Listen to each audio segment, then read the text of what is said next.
Greetings everybody, welcome back to more Final Fantasy IX. I'm Base6286, and we're gonna get right into it and head into Ipsen's castle here. So, let's see what awaits us in this... Who knows what this place is? No one does, really. Is this the old castle Hilda told us about? Looks kind of funky. Like there's a castle upside down. What a strange looking place, like it's upside down or something. Just what I was thinking, Zidane.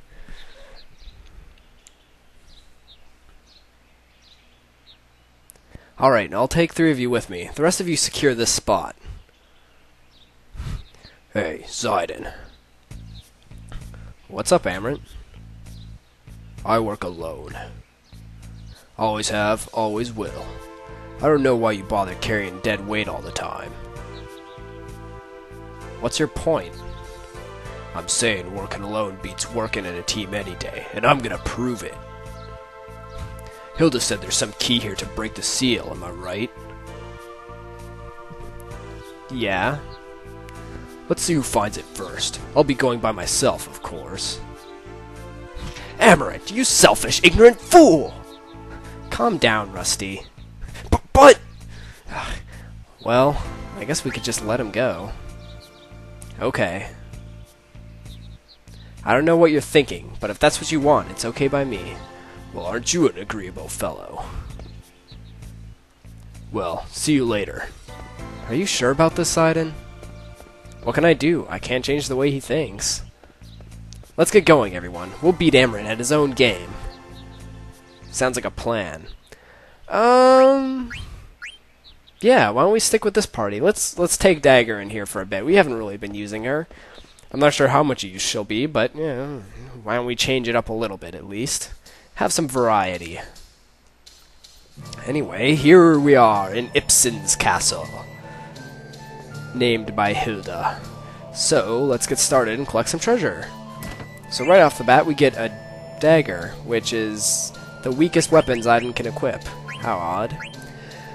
This kind of introduces the mechanic of this place. I'm actually going to keep the Sargentanus on Zidane, but the way this place works is all of your strongest weapons actually do barely any damage. If you want to do good damage in this place, you have to, with physical attacks at least, you have to equip a character's weakest weapon that they have. And I don't know, I think it's just kind of it fits with the whole upside down nature of this area, and I think it's just kind of a way that they were able to incorporate learning abilities in case you missed some from some of your earlier weapons. But that's not really the case with us, but I'll equip weaker weapons on some of my characters at least, like Freya, who will probably be doing some physical attacks. Characters like Vivi, though, it actually doesn't really matter unless you're going to be physically attacking with him for some reason. It kind of matters for Dagger, I suppose, if you're going to use something like her rackets to a physical attack, or if you want to equip healer on her, then that will also affect her damage, so you want weaker weapons on her. But and just to show off a powerful flare, I had Vivi annihilate that dude right there. That was a Cerberus. I think they're weak to blizzard spells, so that's a good alternative if you don't want to waste the MP on a flare, which is understandable. But so yeah, this place is kind of backwards, but we can still find an Aquarius in here, which is another Stellatio coin. And there'll be a couple of other interesting enemies that we can look at. One right now, I believe. Considering I left this battle in. Let's see, who is this guy? I believe, aha. So here we have a Gargoyle and an Argus, or I don't know, I forget the name of the dude with the book, but this is a very interesting duo right here. The guy with the book is going to be casting lots of spells, and the Gargoyle is actually petrified right now. He starts off the battle petrified, which is really interesting. And you'll see it right here, actually. This guy, I believe it's, I don't know when he exactly decides to do it, but at some point in the battle, if you leave him alive, he'll revive or use Rise on the Gargoyle, which will actually unpetrify it and bring the Gargoyle back to life, which of course makes things harder for you. So there's, I don't know, you can take them out both if you want. You'll get more experience that way. There's a couple other easier ways to take care of this duo. One I'll show off later, so I won't even bother mentioning it. But if he does rise the gargoyle, I don't know, you just gotta deal with what you gotta deal with. I'd probably recommend taking care of the spellcaster first. He's gonna be more of a problem than the gargoyle is, but just mainly because he can cast spells like bio and stuff that can poison you. As you can see, I'm casting bio spells with Vivi because it's one of the cheaper spells I have and it's not an elemental. Unfortunately, even though it seems like it's doing good damage, you're probably better off with Vivi's Gauss spells in this place than bio. Bio's okay, but you're gonna get more damage out of your Gauss spells. Like, and by that I mean like Blizzaga and Thundaga and Firaga, or Firaga, whatever. As you can see, the spellcaster dude there can also freeze your characters, which is obnoxious. And again, any character that's frozen, if they get hit with a physical attack, it counts as a KO, so that can be kind of deadly in combination with those gargoyles there. And there's an example of the upside backward whateverness of this place. Zidon's Sargentanus, which is currently his strongest weapon, when he attacked only did 45 damage compared to Freya's 1960 there, with her Javelin equipped, which is her weakest weapon. Luckily in this place, if you've like gotten rid of all your weak weapons for, well, I mean, it's understandable if you have, you can find every single character's lowest level weapon in this place somewhere. Some are easier to get to than others, though. Some you can't get to, like, at the end of the dungeon, which is kind of silly and random, but, you know, that's how it goes, I guess. But, anyways, let's continue through this place and see what else we can find. A Moogle among things, it appears. It looks like this guy's got a Mog shop, so let's check it out. As you can see, he's got weaker weapons here. I believe they're all second level weapons. Like, not their character's weakest weapon, but like their next weakest weapon. So, there's also nice pieces of armor here. The armor doesn't get reversed though, so don't equip like weak pieces of armor. Only weapons. This guy also has vaccines, which you can probably see I stocked up on a whole bunch of them a while back, so we don't need any. And we got a letter, so let's read that. Hey Kamul, how are you? Kupo, us Moogles in Limbo are all wondering the same thing these days. Where the heck is Mognet Central? No one knows, Kupo. Do you know where it is, Kamul? It's supposedly very far away and you can't enter very easily. Kupo. Interesting. We've been hearing a lot about this Mognet Central recently. Kupo. And we get a Kupo nut for delivering that, so that's kind of cool. And it looks like this guy doesn't have anything else to give us, so let's continue on our way.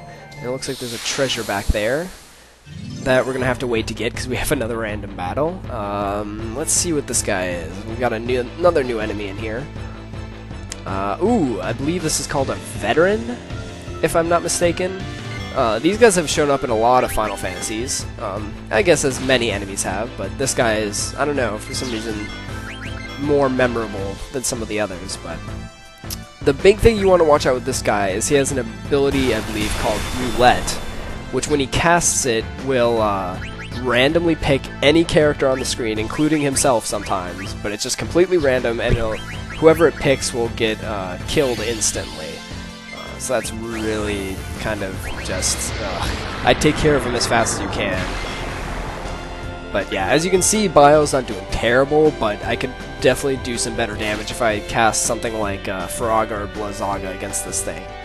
And I could probably one-shot it with a Flare, which if you have MP on Vivi, or half MP I mean, which I probably could equip him on, I believe I have it for him, that can really make Flare a lot easier to cast. Cutting Flare's MP cost down to 20 is much more manageable than it's 40 that it's at right now. I also am not sure why I'm using Ethers on Vivi, considering he has the Osmos ability, which is completely usable. I think I've just forgot about it, which is a shame, because it's much better than using an Ether on him, but oh well. Here I switched Vivi back to his High Mage Staff off of his Mage Staff to see if it made any difference in his magic power, which I'll just say it doesn't. So it doesn't matter really that he has whatever equipped, but he has the High Mage Staff on again, so whatever. That's what it is. So we got some Cat's Claws in that treasure, which is Amaranth's weakest weapon. Not that we can use him right now, he's off on his lonesome. So let's slide down the pole, and you can see a treasure chest over there. We're not going to be able to get that till later. We're going to have to trigger some special events before we can reach it. So we're going to have to wait for that one. that being the case, we can head through that upside-down doorway, through another upside-down doorway, and we'll be able to climb on a ladder here. I was a little confused on where I needed to go first, but we need to go, yeah, up. I almost forgot again. And if you go up first, you can jump off to the right here, and you'll be able to run around and hit up another treasure chest, which is a broadsword for Steiner. So if you're using him and you happen to not have a broadsword on hand, there you go. He can now deal some respectable damage, in this place at least. And, oh man, I was really happy I ran into these guys, because they're actually kind of rare in this place. You don't run into them all that frequently, but these are Tonberries, which you might also remember from a couple other Final Fantasies. I remember them from being in 7, and then being really obnoxious in 7. And they're really obnoxious in this one, too. You'll notice that they kind of just creep around kind of freely on the battlefield. And even though I used Cherry Blossom here thinking I could show it off, because it's an attack that targets everything, or all enemies, but it did, like, piss damage. So I don't know if they have, like, some kind of resistance to it or what, but I was kind of disappointed about that. Anyways, if you actually let these things attack you, you're in for a world of hurt, so I'd finish them off as quickly as you can. I'm going all out here, and I'm going to wipe him out with Vivi's Flare, a Reflected Flare, which, with his Reflect × 2 ability, that means when Vivi casts a spell and it gets reflected, it'll do double damage, which is really awesome. It's pretty powerful combo. It really boosts Vivi's power. But yeah, so I'm going to use that awesome powered-up Reflected Flare on these guys to kind of annihilate them, and use Freya's Dragon's Crest ability here to kind of take care of the rest. Or at least that's what I'm going to do. I thought I'd try and show off some of her abilities, because they're really kind of interesting, honestly. I really like Freya's abilities. They're just not very cost-effective, because most of them cost a lot of MP to use, and they're just not all that great, at least compared to a max-powered Dragon Crest of hers. But Dragon's Breath is kind of similar to her Cherry Blossom, or whatever ability it was. I'm not sure what the difference is entirely, but apparently not much. It still did piss damage against these Tonberries, so I was just kind of like, ugh. But Vivi should kill another one off with his Flare.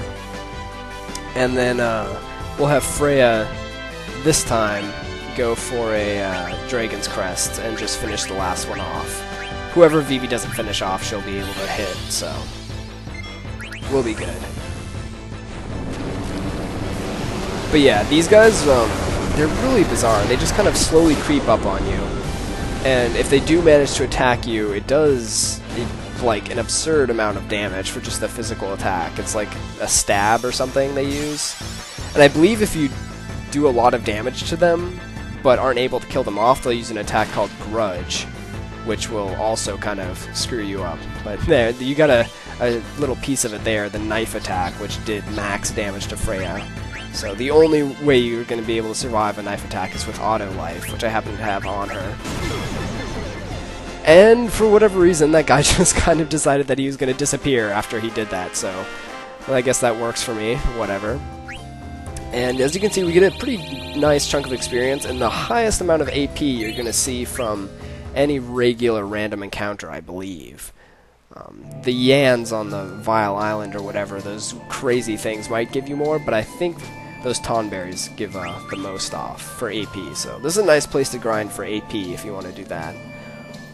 Anyways, if you get back on the ladder and jump off to the left this time, you can get a Javelin for Freya if you don't already have one. And now that we've collected both of those, we've found all the treasures up there, so now we do head down the ladder this time, and we're going to head off to the right for more treasure and more climbing. Again, I wasn't exactly sure. I thought I could get down to that upside-down doorway over there, but as you can see, we can't jump off anywhere on the bottom, so we're just going to climb all the way back up, and once you see this, the camera change like this, you can hop off the ladder, and we'll be able to get the treasure chest on the other side of that other treasure chest. But first, we have yet another battle to show off here. Now, we've seen all of the enemies we can see for random encounters, but we've got another one of these gargoyle pairs, and I wanted to show off a little thing that you can do to make this a really easy battle. If you have the Sargantanas, just use the Soul Blade on the Garrus there, which is the The thing that's not the gargoyle, that's unpetrified.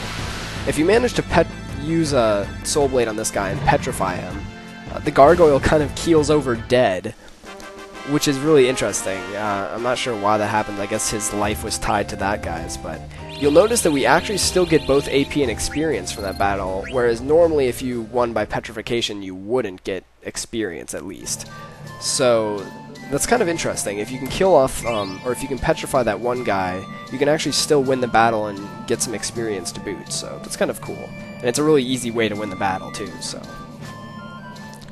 Again, that's only going to work if you have the Sargentanus and the Soul Blade ability, so... Just things to think about, I guess. Anyway, now that we've done all that, we can come into this room, and there's an elevator, but there's also this interesting wall here, so let's examine it. See if we can find anything. That didn't do much. Let's try pushing it. Maybe that'll do something. Oh, well, I guess we could pound it? I don't know. It looks suspicious. There's got to be something around here. I mean, there's even like this fancy floor thing in front of it. Well, let's think about it. Maybe we can come up with something else, since pushing and pounding didn't work. Oh, nothing, huh? Let's try pushing it again. Maybe. Maybe something will happen. No? God, yeah. Nothing's working. We thought about it, we pushed it, pounded all we could. Maybe we should try something drastic. Let's see if that does anything. Alright. Wind up, Zidane. Go for the drop kick. Do it. Yeah! Well, that got us nowhere. Maybe we should rest, and I'll see you guys next episode when we can figure this thing out.